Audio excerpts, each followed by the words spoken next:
මේ ජීවිතය කියන්නේ මොකද්ද? මරණය කියන්නේ මොකද්ද?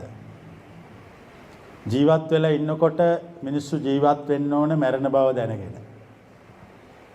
මරණය 아무තු දෙයක් නෙමෙයි. ඒක සාමාන්‍ය එක සිද්ධියක් පමණයි. අපි ජීවත් වෙනකොට අපි හැම මොහොතකම මිය යනවා. අපි මිය යන බව අපි කලින් තේරුම් අරන් තියෙන්න ඕන. මිය යන බව තේරුම් ගත්තම මරණය ප්‍රශ්නයක් නැහැ. කොහොමත් මැරෙනවා. ඒක අඬන්න, ශෝක කරන්න, වැළපෙන්න දෙයක්වත් නෙමෙයි. මම මරණය දකින්නේ එහෙමයි. අනික මේ මරුණයින් පස්සේ අපි කාටවත් කවුරුවත් පිහිට වෙන්න බෑ.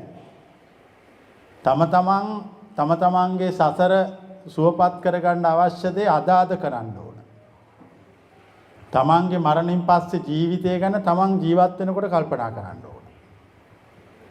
අරයා පින් දේවි, මෙයා පින් දේවි, ඒවා අපි හදාගත්තු කතන්දර. අපට ඕන පින් අපි තියාගෙන තියෙන්න ඕන.